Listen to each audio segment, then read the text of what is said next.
Hello, everyone. Thank you so much for joining us on this Wednesday morning. I'm really excited about this panel, pretty much because I have some questions that are probably going to be answered, whether I ask them or not, which will be cool. So thank you all for being here. I'm Connor Cook, board member, and I run the inside sessions. And I see some familiar names, so thank you all for showing back up. I'm gonna let Holly go ahead and take it away and just remind y'all that this will be on YouTube later this week. So if your friends or acquaintances missed it, you can recommend it to them. Go on ahead, Awesome. Holly. Okay, I'll take it away. I am Holly Amber Church. I am a current board member of the Alliance for Women Film Composers, and I love this organization. Composer myself as well.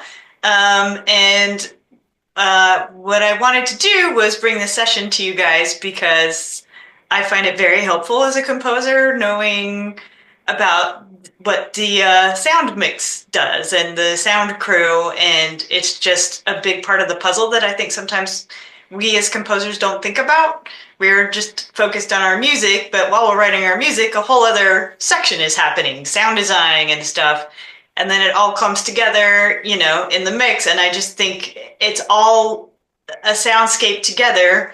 And so I wanted to bring these two fine gentlemen in to talk to you guys today about, we're going to go over some different things with you guys that should be very helpful just in terms of thinking about sound when you're writing, what a music editor does, if you don't have a music editor, what you should do, what a music mixer will do, if you don't have one, what you should do as far as delivering your mixes and how to mix it to these guys. And then also, should you be lucky enough to attend a final sound mix dub session, what's the stage etiquette? What should you do? What should you not do? What should you expect? So these are my two experts who I will introduce right now.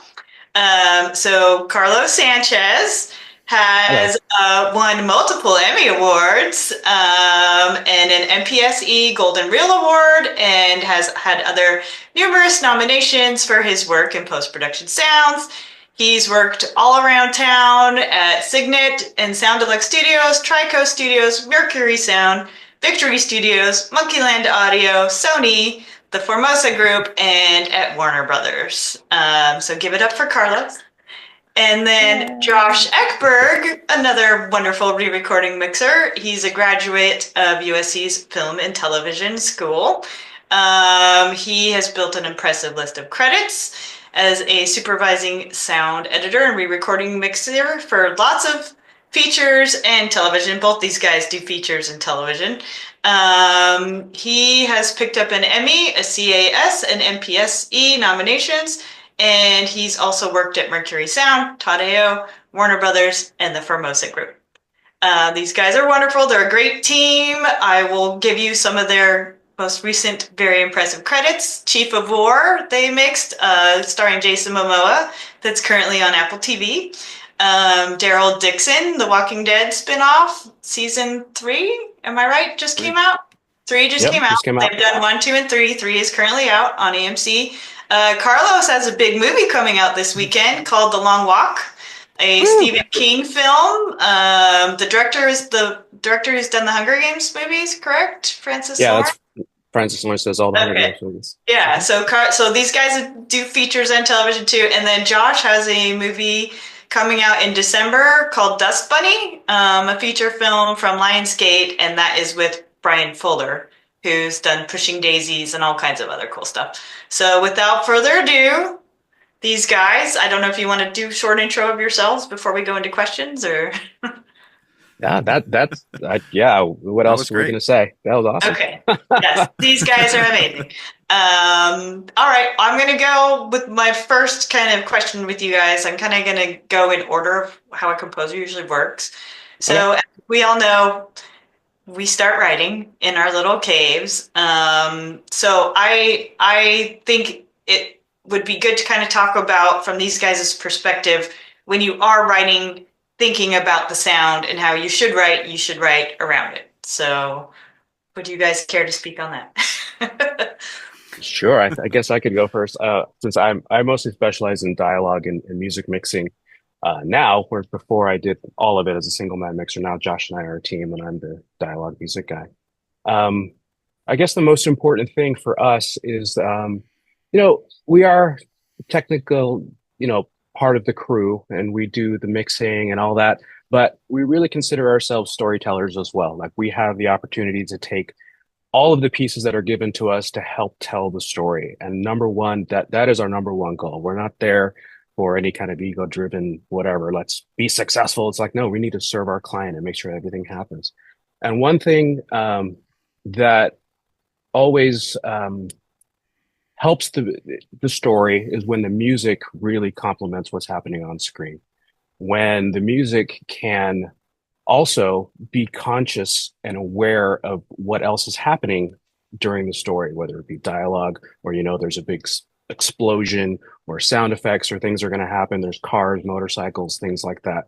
To be very aware of what frequencies you're using and to realize that there's going to be some overlap and kind of competition between the sounds that are happening.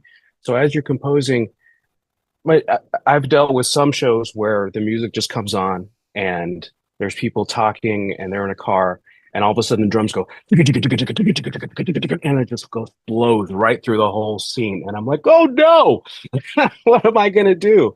What do? I turn it down, and it sounds weird because it didn't really follow. And there's a lot we can talk about that, but really, overall, I would say that when we're doing the mix, I want to play everything as big and as bold as I can. Um, but we need the pieces to work together to be able to ensure that I can play them together. That make sense? Yeah, completely. Yes, For it sure. does. I muted myself. Sorry. Keep going. Okay. I'll let Josh talk Yeah, now. I think, like Carlos said, I think it's telling the story. You have to write your music to tell the story, and that can mean, different instrumentation, changing instrumentation based on, what's happening on screen, and, story wise, emotionally, but also like he talked about with a car, like if there's a scene with a helicopter, there are certain, instruments you might want to avoid to compete because what a helicopter is going to sound like. I think But maybe I'm sure you mostly do it, but watch it with the guide track first, see kind of like what the overall scene is going to be like. Usually they spend a lot of time putting in temp sounds, and you can kind of get a good idea of what it's going to be, and try to find instruments that will complement but not compete with key sound effects like that, or frequencies in the voices like the high mid frequencies. So if an important line of dialogue comes along, it's not helpful for us to have like synth or brass swells or things like that. Like Carlos said, we definitely want to play everything and make it big and bold, but we have to serve the dialogue first. Dialogue is king, and so that's your number one thing. Definitely look out for that. I think some instruments to, if we get to the nitty gritty of it, some instruments to kind of avoid when people are talking, electric guitars, very problematic. High strings, violins, go for it with the cellos or low violas, whatever you want to do there. But those kinds of things that are in between, I would say 1 and 5K, that's where the kind of the higher sparkly parts of our dialogue live. So I run an EQ that I don't like to use if I don't have to, but I will scoop those frequencies out and to kind of just push the uh, the music down a little bit to make the dialogue pop through. And I guess that's the one thing um, that as a musician myself, I'm a guitarist, and so that's why I say electric guitars. I can just bash on myself. Um, but I don't want to turn it down. I don't want the composers to be like, oh, why did my music just go? If you guys watch trailers and and as soon as they talk, the music goes and then it pops right back up. I hate that. I hate it. And I don't ever want to do that to your music in a show. I would rather does the instrumentation change as an important piece of dialogue comes. And then when it's done, come on back up, put that bell back in, put that little high string, little piece in there after they're done talking, not during. Just wait your turn so that you don't hear this dip in it, because when you have really especially strong music with a percussion or a strong melody line, it sounds like a mistake when I turn it down. You notice it, and viewers will notice it. That I'm turning it down. It's like, oh, what happened to the music? And then I come back up, and they're like, oh, and they hear the fader moves. I don't want people to hear those fader moves. I want it to sound organic and just flow. So if you do that in your instrumentation, it's going to be way easier to do that and make your music sound good and purposeful. Yeah, I think Yeah. that's very good advice. Yeah. Mhm. I know something I would suggest to everyone, whatever project you're on, reach out to your sound team early. Like ask, I because sometimes people don't meet until after or ever. Like you meet at the premiere and you're like, why did my music get muted or whatever? So when your director hires you, say, can I please talk to your sound team? And if it's something like, say, I'm on a horror movie, Josh and I have done some indie horrors together. I'll be like, if say there's a creature or something, I'll say, what are you doing sound design wise for the creature? Like, does he make a noise? Is it low? If it's low, then I try to go high in my frequencies as far as writing. So again, they mesh together and they're not fighting in the mix, and nothing has to be muted. So that would be my suggestion. Yeah. Right. That's a good segue into delivering music, I think. Is Yes. that So next? Is let's that go next? into, yes, great segue. So once you've written and you've thought about the sound as you're writing, so things are already in a good shape to play as you intend them to play, then you'll get into the mixing. And obviously on a bigger budget thing, you will have a music mixer for you, but a lot of the times we're mixing it ourselves, right? So these guys can speak to what they prefer in the music mixes and the deliverables that they get. So Right. here we go. If at all possible, I'll just be brief and I'll let you. If at all possible, always stem things out. I'm sure most people are used to doing that. But here's the thing in stemming it out, since you already know stems are good. Um, don't worry so much about your composite track, your two track, your mix. Right? I know I always usually get a stereo comp and all the stems, right? And a lot of mixers or composers themselves will put a lot of effort into making that comp sound good. They put master bus compression, master bus reverb, things like that. Sorry, we're not going to use it. We mute that comp track. Why? Because we want to spread the music out, and almost everything's Dolby Atmos now. So if we just put a stereo track up, all we can do is put an up mixer on it, and like you get this kind of faux fake surround, right? No, we're going to use the stems, even if they're just stereo, to spread that music throughout the sound field. So don't kill yourself on that comp track, because honestly, it's 99% of the time it is muted, it is gone, it is not being used. So when you're mixing, listen to the stems. Get the sound that you want to present to the client, to the director, to the producers with the stems that you're putting together. So if you can get your mix sounding right with the stems, then you know that's going to translate the way you want it to on the mix stage. And I don't have to do a lot to it. I do have a summing bus in my mix template where there is a compressor, there's an EQ, and there can be some reverb applied, but I don't like to do it unless it really calls for something. They want to ring something out or they want to make something more esoteric and ambient. I would rather not have to EQ, add reverb, or compress your music, especially compress your music. I squash your music and it's going to sound like crap on the other end. I try to leave things open and big. Um, so that would be my advice for when you're delivering to the stage. Of course, stem things out, either in stereo, 5.1, 7.1, heck, 7.1.4. I don't care what you send. As long as it's your intent, that's great. But don't kill yourself over that master two track or composite mix. Yeah, that covered a lot of it. Yeah, for sure.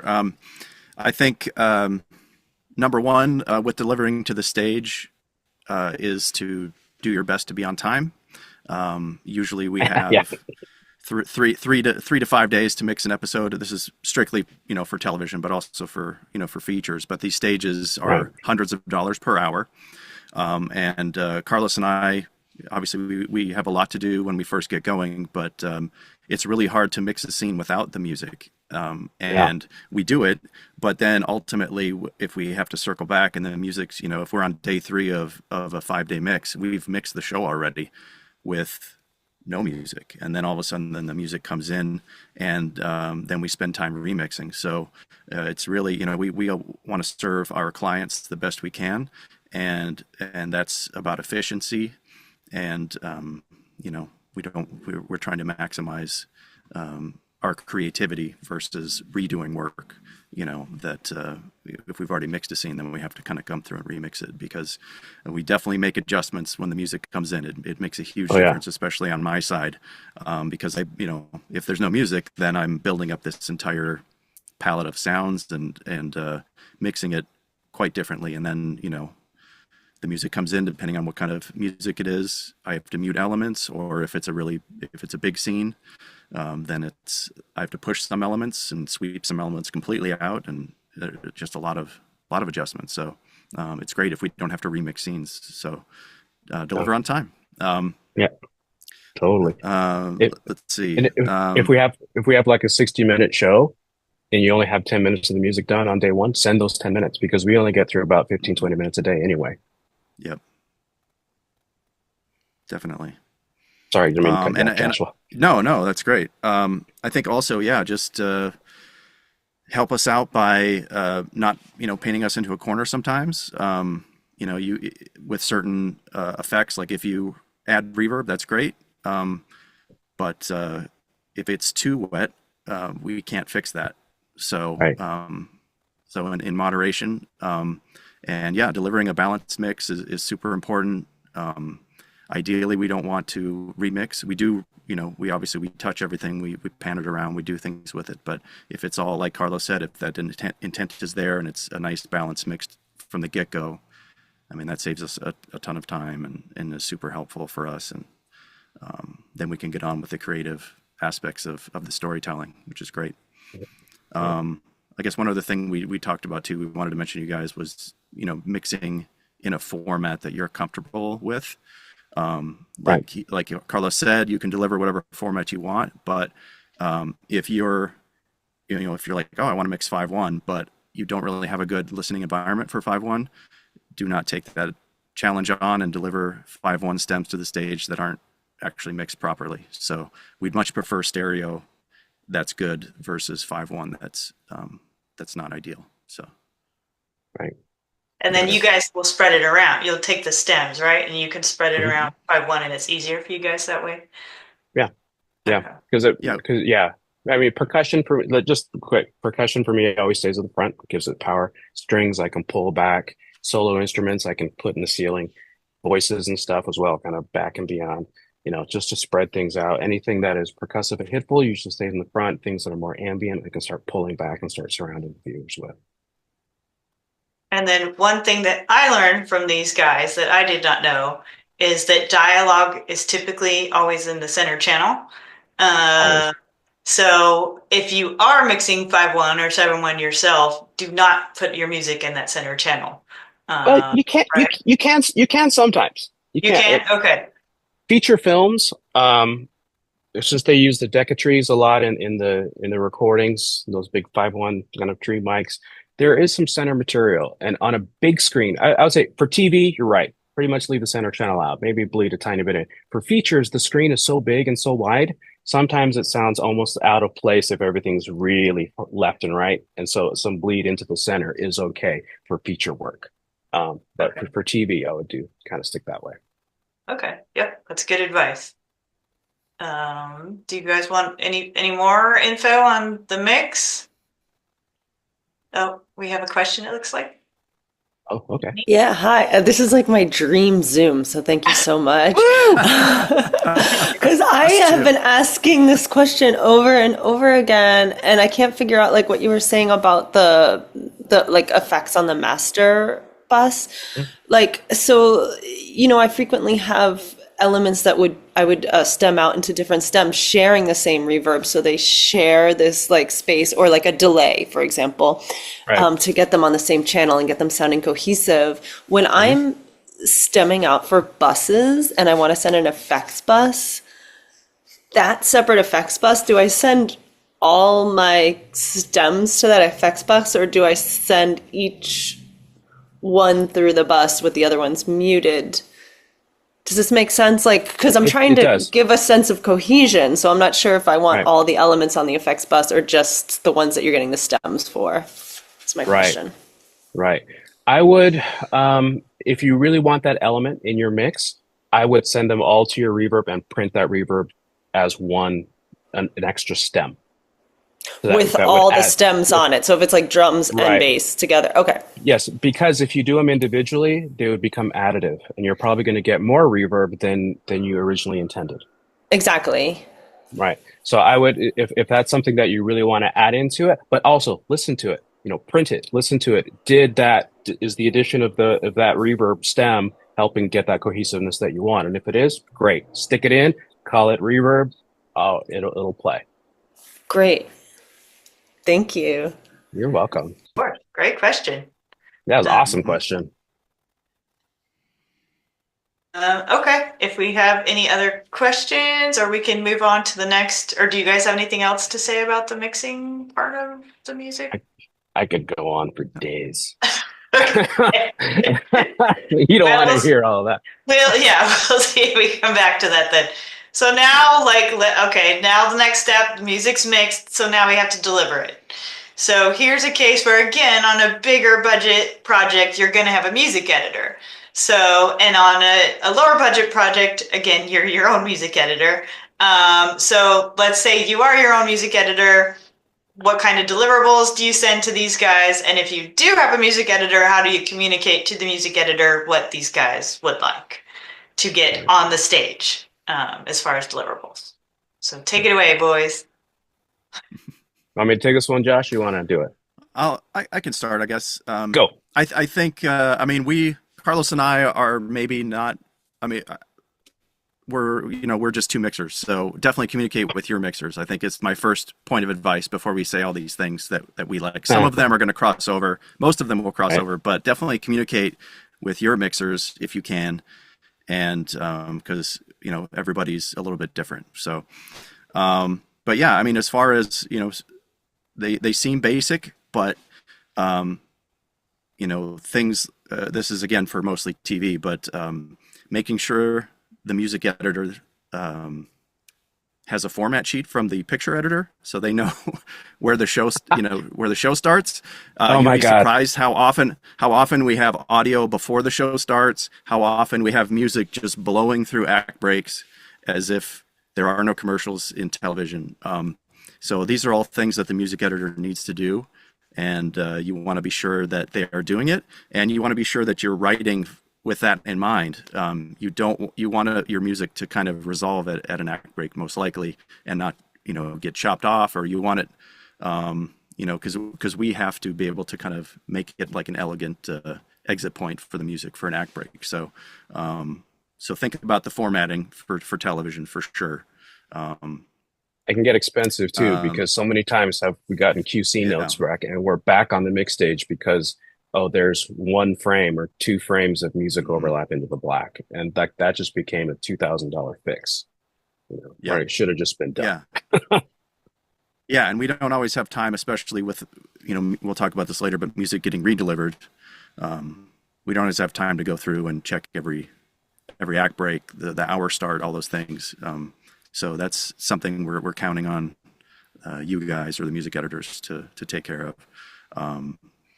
So, and like Carlos said, that costs money when that happens. So sometimes we have mix fixes other than that, obviously, but sometimes that's all it is like 2 or 3 of those, and we've spent thousands of dollars to fix that. And for a music editor, it would take 10 minutes to go through and just make sure everything's cool before it's delivered, I would say. Yeah. Anyway, I have a question on the act break. So the music cuts off. You don't want reverb ring out either, right? Like the reverb ring out needs to be cut off too at that act break. Okay, complete. All audio, silence. Okay. Mm-hmm. And most shows have black there for ring out.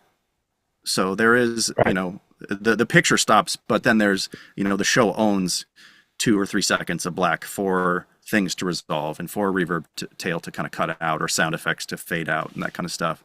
Not all shows, but most shows have that. So, but when the black that the show owns ends, you definitely have to be, everything has to be out. There can't be anything.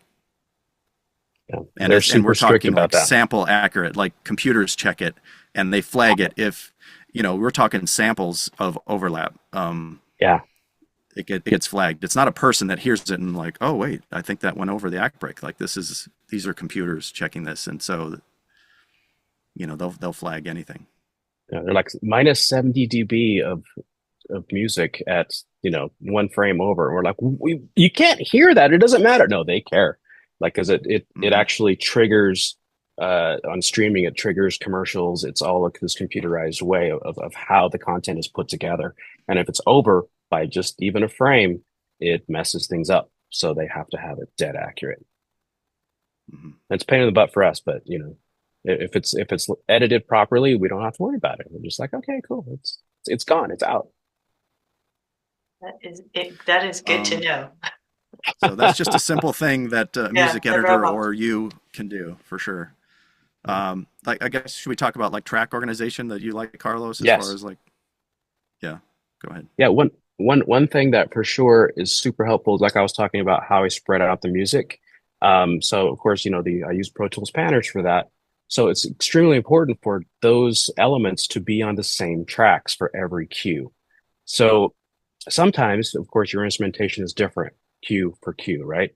But the strings need to be on the same string track. The percussion needs to be on the same percussion track. Even if there's like spaces, if like, well, I didn't use brass on this stem, fine, leave it blank, because I have set the panning for the brass for that. And I would like to be able to set it for the whole show, at least as a starting point before I start moving things around.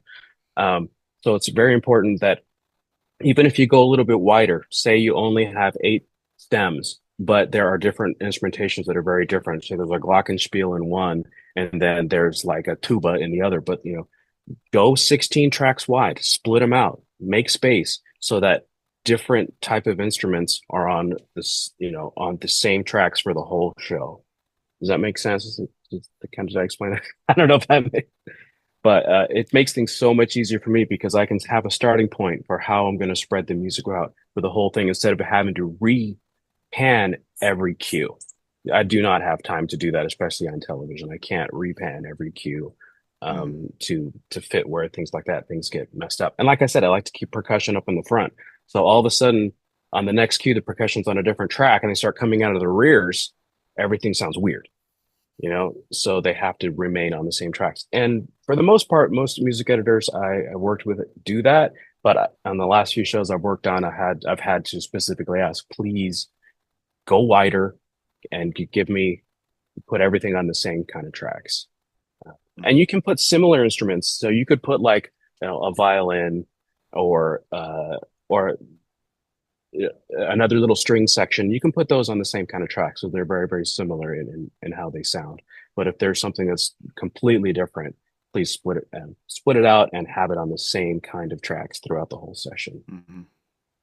And we're mixing on modern consoles now. We're not on old analog consoles where we're limited to a certain amount of faders. Like, this is all a virtual environment, right? And we may have like 32 faders, but those 32 faders can be anywhere in our session.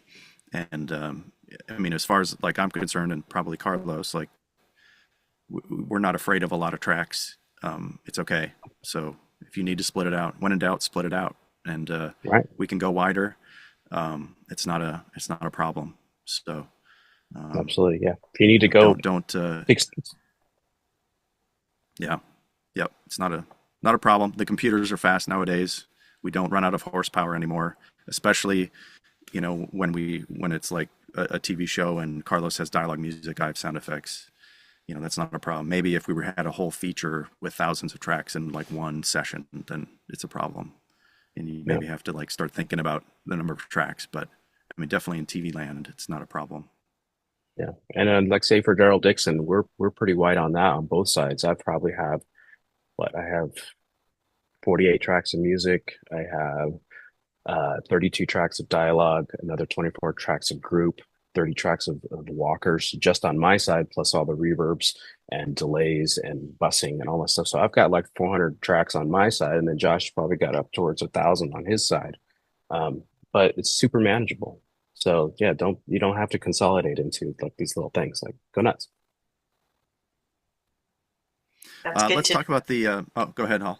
Oh no, you go on. I was gonna. Yeah, you're probably gonna I was going to ask. switch. I was going to switch gears. So if you've got, something. Yep. Nope. I do not. Okay. I was going to switch gears to source music. Sorry, Annie has a question. Quick, go ahead, Annie. Yeah. Sorry, me again. So like if you're saying that more tracks is, group things similarly, what if they like are changing roles from track to track? Like one track, there's like a violin as part of the pad, and then there's another track where the violin is separate from like the pad sounds and it's a feature. Like, does the violin just stay with the violin, or should it be like pad instruments say in this frequency stay together and then move the violin over to like the melody track? Like, I wasn't exactly sure what you meant. Yeah, you could do it on a solo track and just say, I want to feature this. And that usually if I see the word solo or feature or something like that, that is great to have on its own track, because then I can, I can put that and put that in a place, either it's center or above or somewhere where it actually is featured. If it's a single melody instrument, for sure, please split that single melody instrument out from the pad so that we can mess with it. And they go, oh, well, I want to hear more of that, or hey, I want to pull that back a little bit and let the orchestra play, just so we have the option of doing that. For sure. So yeah, as far as source music, source music. yeah, this is something that you may have to do. You may have to write a source cue as a composer, like an independent composer, or your music editor is going to have to do this. But if it is on you, sometimes if you're the music supervisor / composer, so delivering source. So this is music that is in the scene, the world of the story, right? And diegetic. Basically diegetic, exactly. So something that's super helpful for us is just to actually make edits in that. And what I mean by that is, for perspective, right? So let's say we have a shot of a radio, and then we have a wide shot, and then we have a shot somewhere else in the room. It's super helpful for us to have an edit in the source cue and have it on a different track, and kind of checkerboard it that way, and be consistent with the checkerboard. So every time we go to the shot of the radio, we've got it on the same track, and again, you can kind of go as wide as you want. But that just helps us. Otherwise, we end up having to do it before we even start mixing it and start treating it differently, like panning it a different way, or adding a little more reverb, or EQing it a little bit differently. Right. And that's one thing that sound effects editors don't think about it. Right. It's because most sound effects editors know to cut to perspective, right? If we switch perspective on the camera, we know they had to do that for the footsteps or whatever. But music sometimes is just one track. But if it's like I said, if it's a radio that's playing in the corner and all of a sudden we get a close up of it, and then we're long and then we're medium, that music is going to get treated differently. It's going to be treated like a sound effect. It'll be farther away in the room. It'll be closer in the room. It'll be whatever. So if it's cut to perspective that way, and every angle is on its own track, then I'll be able to set it once, right to all for the whole section, and now I have a good base to start. Then I can start moving it around. That's a great point, Josh. Thanks for bringing that up. Super helpful. So it's kind of like when you want, like you said, for the score, each instrument on its own stem, so you can pan it the whole way through. This way, the different perspectives on the source, you can set one pan for it's in the corner, or it's close up in the center, or something like that. Okay, that's exactly, yeah. Nice.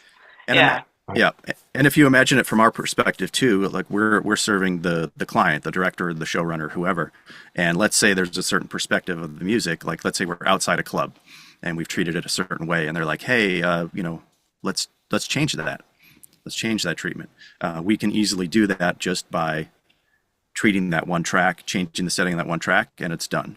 We don't have to go through, watch, and make the tweak on the same track. It's like it would just take so much time and a super inefficient way to do it. So we want to do these fixes quickly for our client. Right. And those are all real-time processes. We're not rendering anything. So we just try to keep our EQs and reverbs and Futzbox or speakerphone. That's all real-time stuff though, so that we can change it. But if we can change it globally for the whole thing, I mean, that's for angles, that's makes it way faster. Yeah, I'm glad we spent a few minutes on this because yeah, that is actually very, very important for telling the story and for making the audience feel like they're actually in the environment that we're showing. And that's our whole gig is to create the illusion of reality with audio. That's what we're doing. We're doing it so that when people watch this story, they don't notice it. It just sounds right. It sounds correct because we're tricking them into making them feel like they're in that space, in that room. And then, of course, when music comes in, that becomes a little more esoteric and otherworldly when we play a score. That doesn't happen in real life, but that becomes the movie magic. But whatever you can do to help us out to sell the reality of what you're seeing on the screen, that's going to help the story and it's going to help the director and it's going to help us get another job down the road. And all of us. All of us. Yeah. Quick question. That's what I'm saying. Yeah, all of us, because they'll be like, that went so smooth. And you guys won't have to talk bad about the composer while you're mixing. Never. Delivered so great. Never happens. Yeah. Quick question too. Inevitably, let's say you're on a television show or a feature and you've gotten all the final music mixes, but something changes. Like maybe the picture changes and the composer has to do a conform, or the composer gets creative notes and has to send you another version. Like, how do you like that coming in? The main thing is that everything delivered in the same manner, same amount of tracks, but don't re-deliver a whole music session with just a couple of changes. I've had that happen. We're like, oh, they asked for a couple of new cues. Here's all the music again. No, I've already mixed it. I don't want it again. Just give me the pieces that I need. Actually, the guy, Jim Schultz, right, Josh? For Walking Dead? Yep. Jim Schultz, great music editor. He'll make an edit and then he'll give me literally just the pieces, not even the whole cue, just the sections that are changed. And I can just grab them and stick them on top. And they're exactly right. The only part that sometimes sucks is if I have to change clip gain, but that's a whole other thing. Just make sure your clip gains are the same. But yeah, give us just the pieces that we need. And we'll be able to implement those. We'll be able to see where they're at, put a marker, and make the change. And if it's just like a little piece of the cue instead of the whole 10-minute cue, don't give us the whole 10-minute cue. Give us that 2 seconds of change, and we can plop it right in. That's super helpful and makes us be a lot more efficient. Yeah, and color coding is also super helpful too. Oh, color coding. Sorry, what was that? Oh, color coding? Okay. Color coding is very helpful. You can change the colors of the regions. Color coding, yeah. So you can come up with a system with your mixer. Pink is the color of a fix, and so when we open that session, we get these new pink files. We drop them in, and we know exactly where. And sometimes we're not dropping in the files. Like we have mix techs sometimes that do that for us. They'll import material, and so it's a quick way without, some people drop markers where there's new material, but the color coding is like a super quick visual way. We can just zoom out to the whole timeline and be like, okay, there's a fix there, and we can just like go to those areas, listen to what the changes, mix it in, punch in the fixes, move on to the next. Definitely the worst thing that you can do is deliver the entire score again with no notes on where the fixes are, or no designation of where they are, and we have no idea what's new, and obviously we can't listen to the whole score down for 45 minutes and compare. So definitely that communication is super important, and however you do it, every mixer is different, but just figure out a system. On Chief of War, I actually went through, and every time I finished a cue, I marked it green. And every time we got a new cue, it was yellow. And then fixes came in, like little fixes were red. And I would just be able to just kind of go through. Stoplights are easy, Green is go, red is stop, fix it. But that was also, it was super, super helpful to have that kind of thing. And that was up on me to kind of, go green once it's done. But then when the fixes came in and I saw red, I'm like, okay, well, there's the section that's changed. That's a huge time saver. And time on a mix stage is money. Because as Josh was saying, like these mix stages, they're the most expensive edit rooms you can ever think of. You don't want to be editing on a mix stage. You want to be mixing on a mix stage. So the more editing we have to do, the more money that our clients have to spend, and they don't like spending money. We want to be And efficient. yeah. And they want to be efficient too. Like a lot of times these fixes come in and we have 15 people in the room watching us do what we do. And so we want that to be as efficient as possible. And we don't want the client to say, hey, what's taking so long? Or what are we doing? What are you doing? Why aren't we hearing sound come out of those speakers? So anything to be more efficient, it's a money thing, and we don't want to, also, we just don't want to waste the time of our clients. They want to be creative and they want the fixes addressed as soon as possible. So yeah, the more we can keep the stage rolling. Yeah. Yeah. Right. But they want to hear, like Josh said, they want to hear audio coming out of the speakers. They want to feel like they're actually making progress and going. Which again, hey, there's a good segue to being on the mix stage. Being on the mix stage. So the final thing, if you all are lucky enough, you get to visit fellows like these on the mix stage and have some time with your producers and directors and listen to it all come together. It's a very fun part. So these guys can kind of tell you what to expect, and also stage etiquette. I guess my first question, can we eat crinkly things behind you while you're mixing? We will turn around and throw things at you. Okay, fair. Unless you're the executive producer, then you can do whatever you like. Right. That was a good question. It happens so often. That's Warner Brothers. I've witnessed it. Yeah. Oh my God. Yeah. And a lot of, you'll get people too who are maybe not quite as experienced come in, and a couple of them, and they'll just start having like a super loud conversation in the back. And I'm a lot of times the effects mixer on these TV shows I'm doing with Carlos, and the notes I get are like microscopic notes of like, what does the wind sound like, or what does this cricket sound like, and whatnot. And I have to be able to hear those things, and they're very quiet. And so if there are, 3-4 people having a loud conversation behind me while I'm rolling, it may not seem like anything important is happening, but I'm trying to address notes, from the client. So, so definitely, consider that as you're on the stage. That's just one little thing, but yeah, super helpful to guys like me. I think the main thing that good mixers and that we really try to have is we try to create the most pleasant mixing environment possible for our clients. We want it to be easy.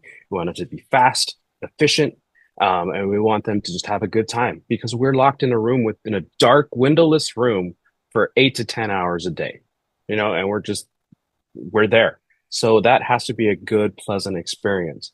So any kind of I don't know, what is it? There can't be any egos in the room. There can't be people who are fighting for a specific point of view. And that, whether that be a picture editor, or whether it be a composer, whether it be the re-recording mixers ourselves, we need to be able to be collaborative, and we need to not be precious about our little part of the story. It needs to be seen as a whole. We are there to tell the story. We're there to make things better and bigger and more cohesive and the best viewing experience possible for the people watching the show. So I would say, know your place. And I'm just going to say it straight up, because like we're on a podcast and I don't know what to do. But so just being a little more harsh than maybe you'll get on a typical mix stage. Think of it as you're part of the band. I said I was a guitar player, so I played in a jazz band in university, and I also played in a blues trio, right? So in a blues trio, I'm out front, I'm singing, I'm playing freaking Stevie Ray Vaughan and Jimi Hendrix, being loud. And then when I get into my jazz band, what am I doing? Chunk, chunk, chunk, chunk, chunk, chunk, right? And I have my place in that band. When you're on the mix stage, everybody has their role and their piece and when they're going to be featured and when they're not. So being cognizant of what's happening on the stage, what's happening on the screen, what the preferences of these filmmakers are, and letting things kind of roll as they go, and trusting the process. I feel like I'm rambling, but does it? But yeah, just if you have a suggestion to give to the room as far as something being louder or something being quiet, always come at it as a, hey, how do you feel about turning the music up in this section? And you ask the director. There's not a, hey, mixer, turn that up. That's supposed to be louder over here. This is a music scene. This needs to be, no, please don't do that. That is a one-way ticket to being kicked, get your ass kicked and leaving the room. I've seen it happen. But if you turn to the director and say, hey, I really feel like this is a really an emotional moment. I think the music is going to help tell the story here. What do you think about turning up the music just a little bit and maybe turning the sound effects down? And then they'll go, oh, why don't we try that? And then the director, producer tells us, let's try that. I'm going to say, sure. And let's do it. And we play it. And they go, oh, yeah, that works great. Let's keep it like that. Or they go, you know what? I think it sounds a little unbalanced now. Maybe we need to, let's go back to how it was. So when you're being on the stage, approach it in that collaborative spirit and not a me. I want to hear my music because I wrote it. And in fact, I can say the exact same thing to sound designers. They're just like, oh, my explosion is huge. It needs to overtake everything. I'm like, actually, kind of a weird moment where the music can play really loud and the explosion just kind of becomes a, right? It can be totally backwards. So you have to be able to play the long game and make sure that everything is working together. And just be cool on the stage, be collaborative, be the kind of person that at the end of the day, after 8 hours in the mix stage, they don't want to turn around and punch you in the face. About it, really. Yeah, I think something important for us composers to know too is like we're getting notes from our directors and stuff like all along the process. These guys get them too. Like they're just like us, but they might have 10 to 15 people sitting in the room with them, giving them conflicting notes, like the editor, and a lot of these people are maybe hearing everything coming together for the first time. So to me, that would be very overwhelming to have like 15 people show up to my studio listening to the music for the first time and everyone's throwing notes at me. So yeah, it's just something to be respectful of what these guys are experiencing as well, based on how much we love getting notes, right? So. Right. Josh, Yeah, your turn. I think, like Carlos said, it's all about collaboration and positivity. And I mean, from my perspective as a mixer, like I love the composers showing up. Yeah. I love chatting with them. I'm married to a composer. Like it's cool. I love chatting them up. And I want the composer to be happy. Like I want them to be happy with how their music sounds, for sure. Totally. It's just like Carlos said, there's a certain structure to it. And our boss on the stage is the showrunner, it's the director, and that's it. So everything has to filter through that person. Because, if you gave us a note directly, like he said, then we have to go to the showrunner and say, is that okay? You want, because it's their show. So, and I think a lot of stages run like that, like basically we'll watch down an act or we'll watch down the entire show and everybody basically just pitches notes. It's like a writing session or something, and people throw out time codes. We try to go in the order of the time code, and that's something very important as you write notes down, as you watch. Oh, yes. Write down the time code, and be accurate with those time codes. So everybody goes through. We all pitch ideas. It's like, hey, this scene, it seemed like, the music was a little too loud or a little too quiet, and then a lot of times we'll all just watch the scene with that in mind and be like, okay, yeah, we've come up with this plan. And that's something, that we kind of do as a workflow. Carlos and I we kind of talk about what we're going to do as we get the notes, confirming that with the showrunner or the director. So we're all on the same page, and we were setting certain expectations. So when they come back and listen to those fixes, then there's no surprises that way. Yeah. So yeah, so as far as giving notes, it's done typically, in a group, and we're all pitching these ideas as we go down the line, and we all just kind of take turns. And sometimes you'll have a note, and someone else will be like, "No, I thought it was fine," and it's ultimately up to the boss, the showrunner or the director. Mhm. Yeah. I once worked with on a show which will go unnamed, where the dynamic was not great, and the composer really inserted themselves into the mix, um, and it was during COVID, and so there wasn't a backfield of people to kind of push back, um, and I really feel that honestly the mix suffered because of it.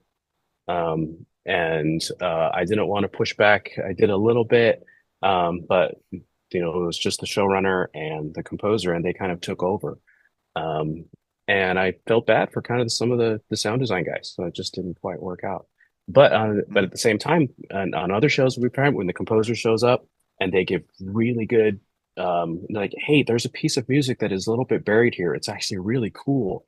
Can we maybe dig that out a little bit? And when I go, oh, did I miss something? And when I push, I'm like, oh, that is really cool. Yeah, let's make sure to feature that.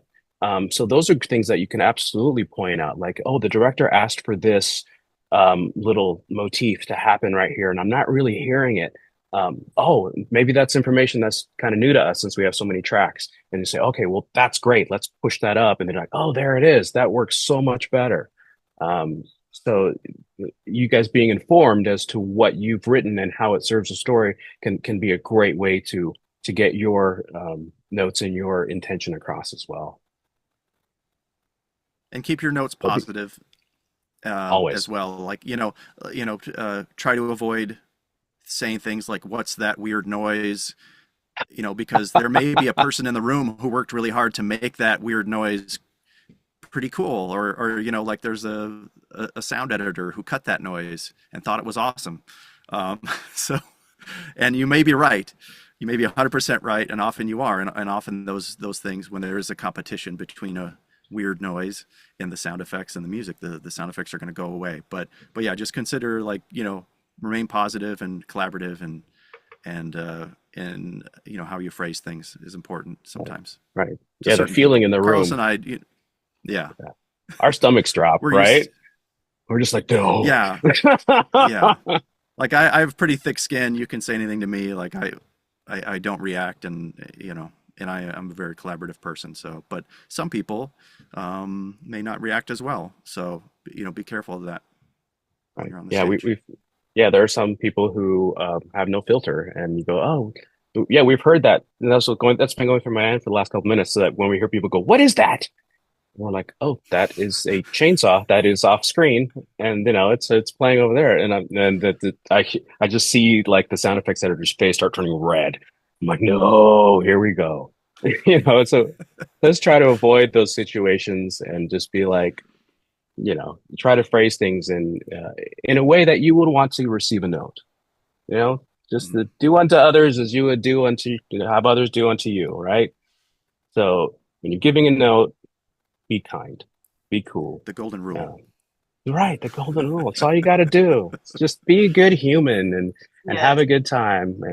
And we really try to keep a positive spin on our mix stage, and that's where I think our clients always like to come back. And we become friends with the directors and the clients and the composers who come through our stage, because it is a real collaboration, and that can lead to real friendship and real connection between other human beings. And if that's not what life is about, then I don't know what it is. Mm-hmm. Well said. Yeah. Mm-hmm. Do we have any? It looks like we're almost to the hour. Do we have any more questions, or do you guys have any final remarks or anything? Or Thank you Bueller? for your work. Thank you for contributing to these projects. You bring so much to it, and we value you. Yeah, we love a well done score is just music to my soul, and help it helps my job be very, very pleasant, um, especially when it makes it easy for me to do it because it just plays when the score just plays. Man, and then you know what? I'm gonna turn it up. That's just it is. So a well composed score is just a beautiful thing. So keep up what you're doing. Keep working on your craft and your skill. And we really hope to work with all of you in the future. That'd be amazing. So, Hmm. Awesome. Well, thank you so much, guys. This was very informative, and thank you for giving us your time and your insights. And hopefully, you'll get some very Pleasure. well delivered scores in the future. I'm sure they will. Holly, thank you so much for moderating. It really means a lot. Thank you everyone for showing up, and thank you to our amazing panelists. It really Yeah. means a lot when people come to these, because otherwise we're just like speaking into the void. So thank you all for showing up on this Wednesday. And I hope you all have a great week. This will be on YouTube probably this week, so you can look forward to that. Thanks, everybody. See Thank you, you Sounds great. next everyone. time. Bye.